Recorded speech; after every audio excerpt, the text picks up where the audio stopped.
Oui, bonjour, bonsoir à tous et à toutes, frères et sœurs dans le Seigneur, que le Seigneur vous bénisse abondamment. Juste un petit message rapidement, une petite réaction à chaud par rapport à ce qui se passe dans l'ensemble de notre communauté. Nous venons de suivre certains de nos frères congolais, notamment ceux de la diaspora française en particulier, ceux qui ont a manifesté leur mécontentement par rapport aux élections qui se sont déroulées récemment en République démocratique du Congo et particulièrement par rapport aux résultats. Alors, comme nous sommes en train de suivre tous les nouvelles selon lesquelles il y aurait une collision entre le président Félix Tshisekedi et le président sortant, je crois qu'il est extrêmement important que nous puissions tous ajouter notre pierre de construction par rapport à ce qui est en train de se jouer actuellement en République démocratique du Congo. Ce que je voudrais dire d'abord, je l'ai dit en qualité d'un serviteur de Dieu, je suis pasteur, premièrement. Deuxièmement aussi, je suis politologue en formation. Il est extrêmement important que nous, Congolais, nous puissions comprendre certains enjeux, nous puissions comprendre certaines positions que nous devrons prendre face à ce qui se passe au Congo. Parce qu'en suivant plusieurs analyses, plusieurs réflexions, plusieurs personnes qui ont réagi par rapport à ces élections, d'abord si nous prenons la réaction du Conseil de sécurité des Nations Unies, et tous ont été prudents par rapport à ces résultats et ils ont souhaité à ce qu'il puisse y avoir une clarification par rapport à ces résultats. Et pourquoi ils ont tous été prudents par rapport à ces résultats? Ce que nous devons comprendre, c'est que le Congo, mes chers bien-aimés frères et sœurs, ce n'est pas un pays comme tous les autres pays que nous connaissons dans le monde. Le Congo est un pays très très important, un pays qui joue un rôle important pour le développement du monde. Alors, je n'aimerais pas rentrer ici en arrière pour essayer d'expliquer certaines histoires que nous connaissons déjà. Nous savons tous, par exemple, qu'aujourd'hui, ce qui a fait en sorte que l'Amérique puisse prendre les dessus sur la Russie, sur autre chose, c'est par exemple les nouvelles technologies des informations. Et ces technologies-là ont été, comment je peux dire, sont matérialisées, sont rendues possibles par les matières premières qui sortent du Congo. Donc, ceux qui connaissent l'histoire, par exemple, entre 1945 et 1991, le monde était bipolaire, c'est-à-dire il y avait deux pôles de puissance. Il y avait les États-Unis d'un côté et la Russie de l'autre côté, l'Est et l'Ouest, comme on a l'habitude souvent de le dire. Et ce qui a permis à ce que l'Ouest, avec les États-Unis en tête, prenne les dessus sur l'Est, c'est notamment ce que je viens de dire, le développement des nouvelles technologies, voulais-je dire, de l'information. Alors, toutes ces matières-là viennent du Congo. Nous connaissons tous les ordinateurs, les portables, certaines matières qu'on utilise pour développer des satellites et tout. Donc, le Congo, bref, c'est un pays très, très important sur les plans internationaux. D'où, si vous voulez comprendre ce qui se passe au Congo, vous ne pouvez pas analyser les événements politiques du Congo en commençant juste par exemple à parler de 2018 par exemple. Oh non, les élections, nous voulons la vérité des urnes, ainsi de suite. Pour comprendre ce qui se passe au Congo, il faut d'abord commencer par l'histoire. Voir au Congo, depuis la nuit des temps, depuis au moins son accession à l'indépendance jusqu'au jour d'aujourd'hui, qu'est-ce qui a fait que la plupart des présidents qui ont été choisis par le peuple n'ont jamais eu la possibilité de gouverner? Eh bien, c'est autour de cette question-là que nous, Congolais, on devrait normalement réfléchir, voir qu'est-ce que nous pouvons faire pour sortir entre les taux, pour se libérer en quelque sorte de cette domination impérialiste et étrangère. C'est autour de ça qu'on devrait articuler nos réflexions. Pourquoi j'étais en train de le dire?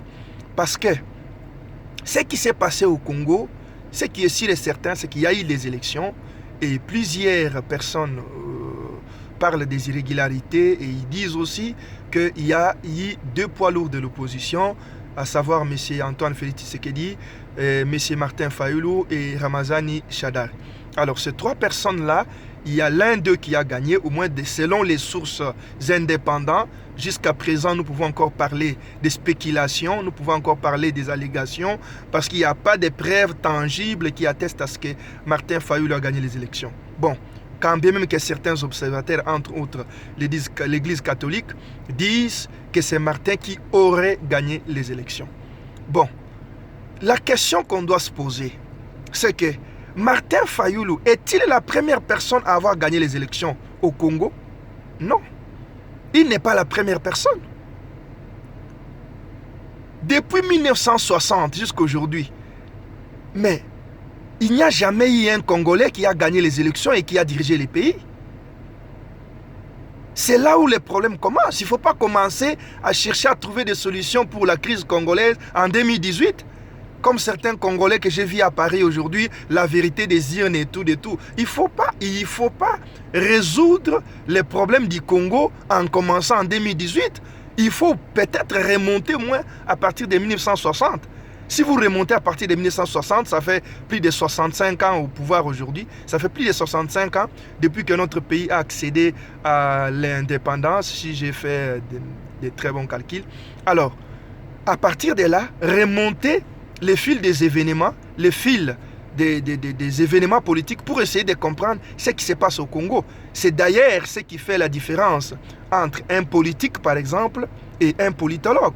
Parce qu'un politique, il est là pour la gestion de la cité, pour gérer des cités, mais un politologue est là pour analyser les événements politiques. Et on analyse les événements politiques à partir des éléments empiriques, à partir des éléments scientifiques. Vous devez avoir un certain nombre d'éléments qui vous permettent d'analyser les événements politiques.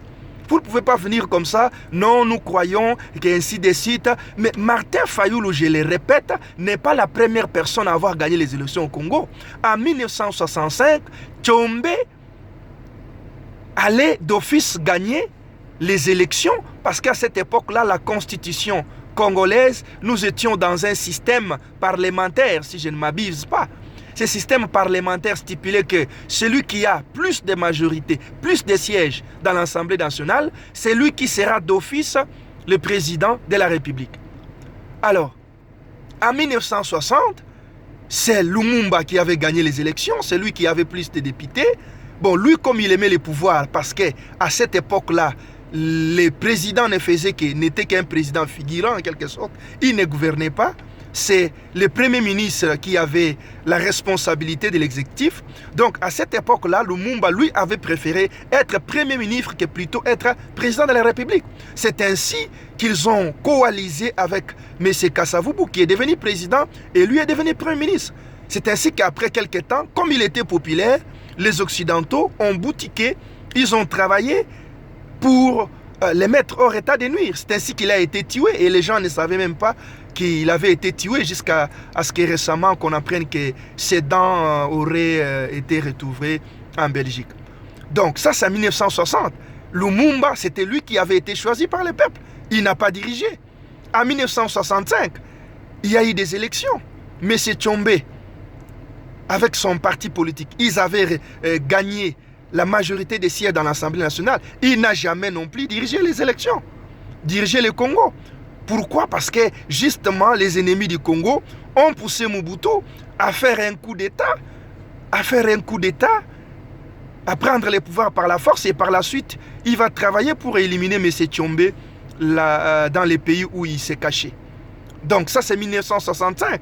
Et en 1991, nous savons tous dans la conférence nationale souveraine ce qui s'est passé. M. Tshisekedi ayant été élu par l'ensemble des députés à la conférence nationale souveraine, eh bien, il n'a pas non plus dirigé le Congo. Pourquoi? Il faut se poser cette question. En 2006, Jean-Pierre Bemba avait gagné les élections. Mais parfois, moi, quand je suis certaines analyses, je suis certaines personnes, mes chers frères congolais, je dois avouer que je suis sidéré, je suis très choqué de voir que jusqu'au XXIe siècle, nous n'avons pas une élite congolaise capable de faire des réflexions objectives pour pouvoir dégager de véritables solutions qui pourront nous amener à la démocratisation et à l'état des droits que nous cherchons. Le Congo, ce n'est pas un pays normal. Vous ne pouvez pas réfléchir sur le Congo comme si vous réfléchissiez sur la France, sur le Canada, les États-Unis et autres. Vous ne pouvez pas chercher à démocratiser le Congo à la manière canadienne, à la manière française, américaine et j'en passe. C'est ainsi que si vous avez suivi Didier Reynders et les autres membres des conseils de sécurité, ils ont été prudents par rapport à ces résultats parce qu'ils savent que le Congo c'est un pays malade. C'est un pays qui est gouverné par un régime autoritaire, par des régimes autoritaires depuis son accession à l'indépendance, après Kasavubu, après 5 ans, jusqu'au jour d'aujourd'hui. Le Congo est dirigé par des régimes autoritaires et au jour d'aujourd'hui, les régimes Kabila, c'est un régime autoritaire à double vitesse. C'est-à-dire un régime autoritaire, dictatorial, et par la suite aussi un régime, comment dirais-je, un régime d'occupation. Donc c'est un régime qui est là au Congo, et l'histoire, la petite histoire, les histoires dans le monde nous enseignent qu'un tel régime, on ne peut pas déboulonner, on ne peut pas déraciner ces régimes par des élections. Non, ça ne se passe pas comme ça. En 2006, Jean-Pierre Bemba a gagné les élections. Mais pourquoi il n'a pas accédé au pouvoir? Vous devez vous poser cette question. En 2011, Étienne Tshisekedi a gagné les élections. Pourquoi il n'a pas accédé au pouvoir? Et une petite parenthèse que j'ouvre pour la fermer par la suite rapidement. La Senko connaissait les réalités des unes, la vérité des unes de 2011. Pourquoi jusqu'à aujourd'hui, la Senko nous a jamais dit qui avait gagné les élections en 2006? Pourquoi la Senko n'a jamais parlé jusqu'à aujourd'hui? Et pourquoi la Senko parlerait-il aujourd'hui de celui qui a gagné les élections? Non, ce n'est pas son rôle. Donc, ce que nous devons comprendre, j'ai pris ces exemples-là pour nous expliquer que les problèmes congolais, c'est un problème sérieux, un problème profond qu'il ne faut pas traiter sur les plans superficiels, sans prendre compte d'un certain nombre des éléments historiques. Le problème du Congo, c'est que nous sommes sous occupation étrangère et le régime autoritaire qui est au Congo, le régime de la Kabylie, ne peut pas partir du Congo sans qu'il y ait un bain de sang. C'est ce que vous devez comprendre. Monsieur Tom Periolo avait dit à son époque, il l'avait dit à son époque, que lorsque vous voulez faire l'omelette, mais vous devez casser les œufs. C'est ce que vous les Congolais, vous n'avez jamais compris. Jean-Pierre Bemba a gagné les élections en 2006. Mais pourquoi il n'a pas accédé au pouvoir? Parce que dans la tête du dictateur, eh bien, il ne peut pas vous laisser le pouvoir comme ça. Non. Donc, il n'y a que deux solutions qui pourraient nous amener à une véritable alternance au Congo. Je dis bien une véritable alternance. La première des solutions, c'est ce qu'on a toujours prôné ici dans la diaspora. Prendre les armes, chasser Kabila. Et ça, c'est aussi une option très très dangereuse qui pourra nous amener les problèmes qu'a la Libye, par exemple, aujourd'hui. Les problèmes qui se trouvent à Yémen, à la Syrie, et ainsi de suite. Il y a beaucoup de pays, même en Afrique, là-bas, les Burundi et autres, j'en passe. Donc, cette solution-là, c'est une solution possible, mais qui peut nous coûter aussi très, très cher. C'est ce que vous devez comprendre. Ou soit aller par une révolution populaire, mais vous devez savoir qu'en matière de révolution populaire, il n'y a aucun parti politique au Congo qui a eu à payer de son sang comme l'IDPS. Vous appelez aux marches ici, sortons, marchons, ainsi de suite. Lamouka et les autres, qui sort pour aller marcher? Qui accepte de suivre les mots d'ordre des autorités de Lamouka?